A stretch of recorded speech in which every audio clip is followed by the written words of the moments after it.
Na quinta-feira tem disputa lá no alto, hein? Na ponta da tabela do Brasileirão. É Cruzeiro contra Flamengo, é primeiro contra o segundo colocado desse campeonato brasileiro, viu? Vamos começar com o Rodrigo Rocha, que está na Toca da Raposa, chega para nossa resenha, porque o Cruzeiro tá vindo de derrota. E aí, Rodrigo, você acha que o Leonardo Jardim pode mexer nesse time? Muito boa tarde, bichão. Oi, Lages, boa tarde para você, para quem está nos acompanhando. Uma mudança é certa em relação ao time que jogou contra o Vasco.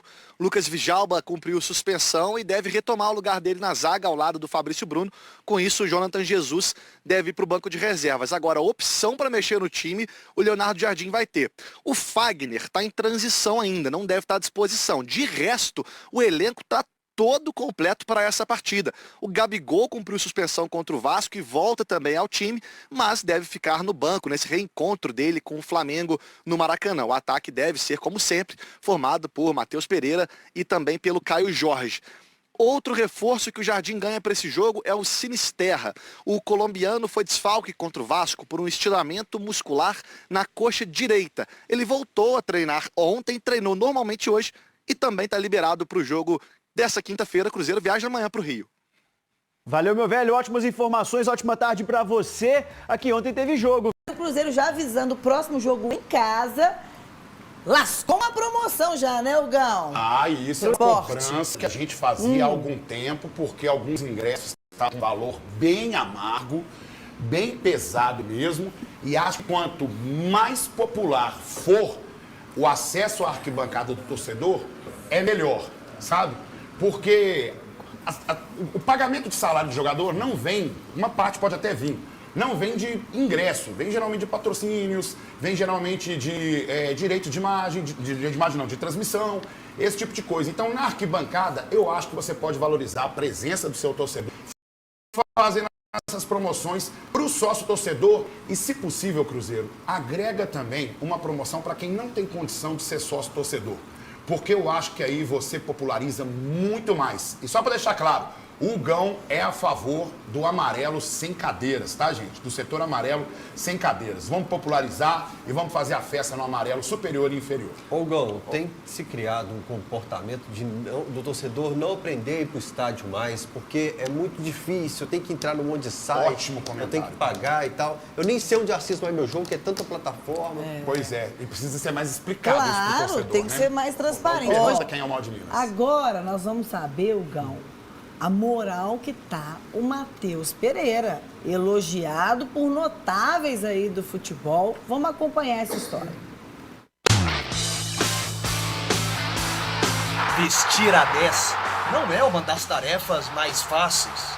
O jogador que usa esse número é geralmente o cérebro da equipe, o cara que pensa a partida diferente dos companheiros. É normal que existe uma pressão, é normal quando você eleva o seu nível, existe uma cobrança. Sou mais um que posso agregar com as minhas qualidades e fazer o Cruzeiro chegar no objetivo.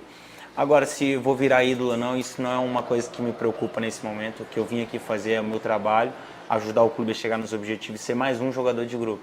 A 10 hoje em dia tá com esse cara aí, o responsável pela criação e gols do Cruzeiro. Aliás, ele é o maior garçom do clube na temporada. Foram 9 passes a gols. A missão de carregar o número 10 já foi de muita gente importante no clube. O primeiro na década de 40 foi Guerino Izone. Também teve Luiz Fernando Flores, Boiadeiro, Palinha, Montijo, Alex e Dirceu Lopes, que aliás rasgou elogios ao Matheus. Porque o jogador de futebol nesse país tem uma responsabilidade muito grande. E o que vem acontecendo com o Matheus Pereira, ele simplesmente vem procedendo como se deve proceder. E para mim não é surpresa nenhuma ele amanhã ser convocado para a seleção brasileira, porque como talento é indiscutível. Realmente é um jogador excepcional. Um dos camisas 10 mais emblemáticos do futebol mundial, Zico também se rendeu ao futebol do cruzeirense. Não, o Matheus Pereira é um jogador que eu admiro muito e está numa crescente, graças ao talento, à qualidade dele, tem ajudado o Cruzeiro a estar numa posição que está.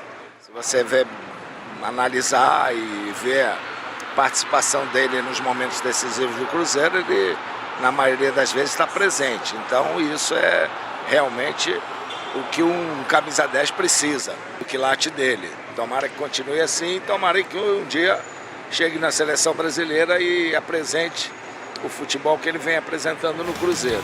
Tá com pouca moral o Matheus, hein? Se a tarefa já era difícil, só por vestir a famosa camisa 10, agora ele tem a missão de seguir um legado sob olhares de grandes ídolos.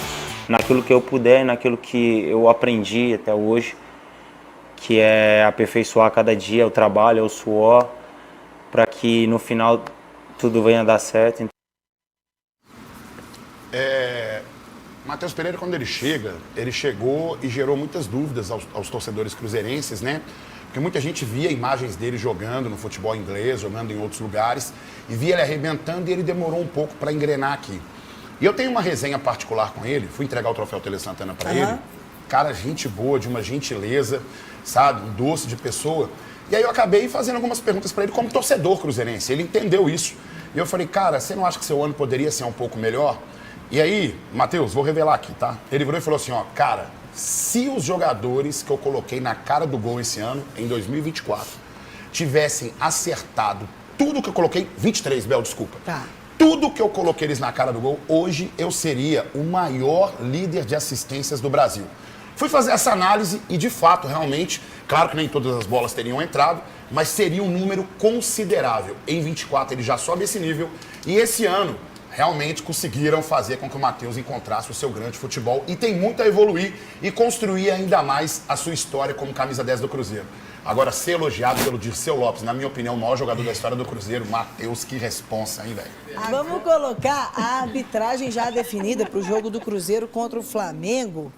Tá aí o árbitro Ramon Abate Abel. O que você acha, Gão, para Nadine comentar? Coração até acelera, porque, Nadine, tem um negócio que eu coloquei aqui que é o seguinte, tem árbitros que eles têm a síndrome do árbitro popstar. É o cara que quer aparecer mais do que a partida. Abate não é assim. E o Abate, o problema do Abate é que ele fica o tempo todo fazendo aquelas caretas, aqueles negócios. Ele regala um zoião só, ele só fica regala. assim e tal, e etc. Salvo engano, acho que ele apita a final do Paulista também, mas demorou 30 segundos. Não apitou não. Apitou pro final do Paulista não. Ele apitou o Atlético Cruzeiro pela Copa do Brasil. Agora teve culpa nenhuma no jogo. Se alguém dificultou foi o Atlético Cruzeiro. Tá entre os melhores aí. Então, mas continuando meu comentário, eu só tenho medo dessa síndrome baixar sobre ele. Esse que é o meu resumo em relação a isso, entendeu? Mas acho que foi uma boa escolha. Espero que eu não me arrependa disso depois da partida, né, nos comentários. Ele é considerado o melhor árbitro do Brasil na atualidade, né? É um árbitro que está prestes aí para a Copa do Mundo, representando o Brasil no ano que vem. Ele apitou o clássico Atlético Mineiro e Cruzeiro pela Copa do Brasil, apitou foi ontem o clássico Carioca. E realmente, quando o árbitro ele está sendo considerado melhor, ele sempre apita grandes jogos e muitas vezes também pode acabar se envolvendo em alguma polêmica pela frequência e pela quantidade de jogos difíceis que ele está sendo escalado. Mas hoje ele é considerado o melhor árbitro do Brasil. E eu recebi o vídeo aqui, tá, gente? E eu vou me retratar já rapidamente, porque realmente o jogador do Atlético Mineiro, ele se atira em cima ali do seu adversário, não tá disputando a bola não, o pênalti deveria ter sido marcado sim. 3 minutos por ter falado contra o Atlético. Eu posso fazer muito mais no SBT, tá? Ô, Nadine, não liga pra esse rapaz. Não, aliás, ele daqui a pouco tá tomando cartão de ficar no banco aqui também. O que aconteceu com o Hulk, que foi muito questionado. Inclusive, só pra gente já comentar na sequência, pode rodar aí, o Atlético recorreu à CBF, né? Foi lá, o Paulo Brax participou de uma reunião. Mas nós já vamos colocar na sequência o lance. O Hulk, mesmo no banco, amarelado, Nadine.